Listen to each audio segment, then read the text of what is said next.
Ceará chove muito ou chove pouco? Pouco. Isso significa muito intemperismo ou pouco? Pouco. Pouco, porque o principal agente do É intemperismo água. é a água.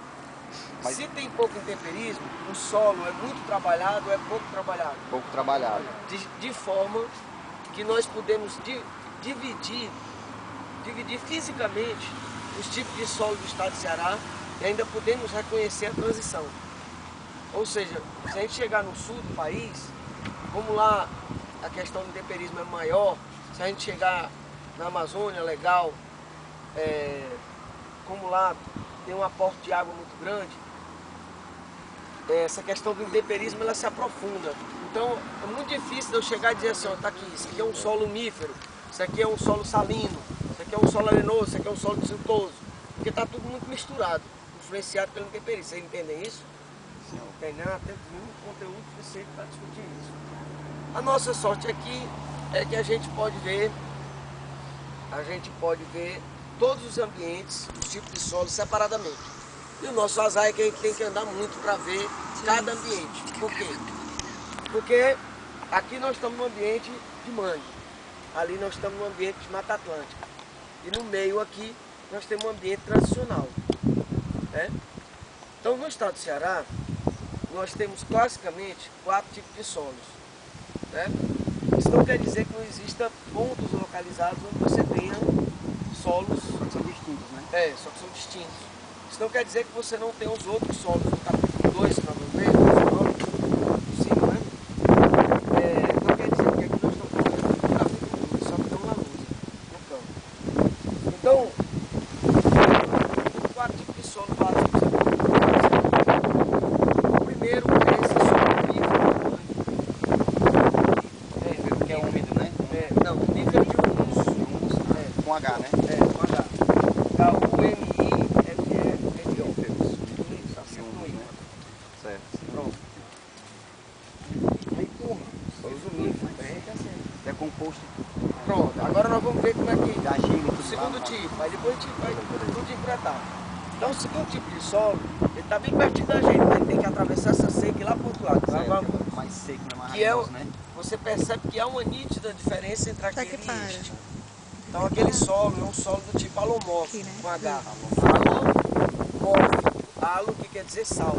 São solos salinos, né? Geralmente associados à Mata Atlântica. O terceiro tipo nós vamos ver quando chegarmos lá na pedreira, né?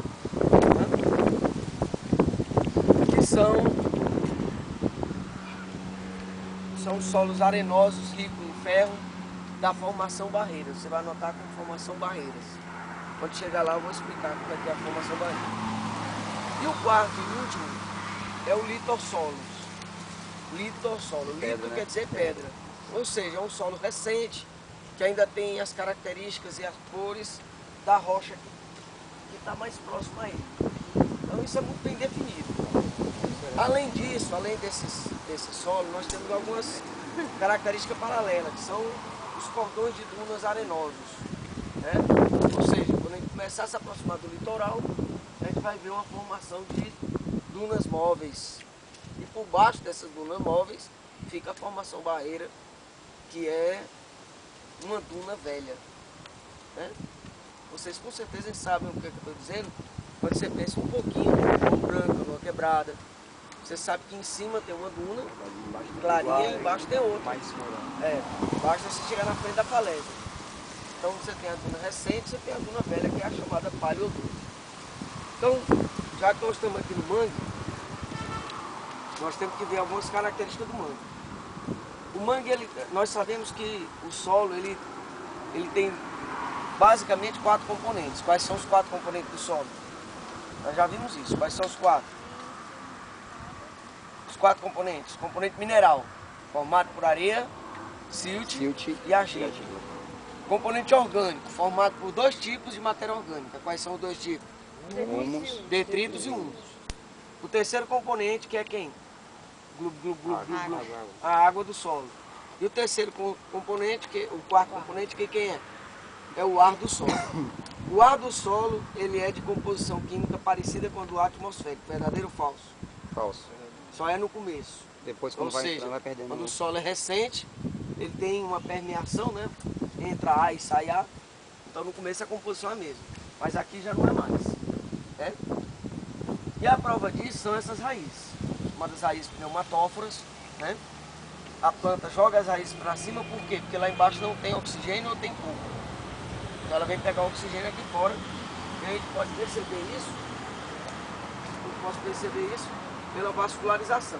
Deixa eu perguntar uma coisa para vocês. Aqui você tem um solo rico em matéria orgânica do tipo detrito ou do tipo Humus. humus. Ou seja, aqui não dá para a gente ver porque nós estamos ainda Muito no aqui. ambiente tradicional.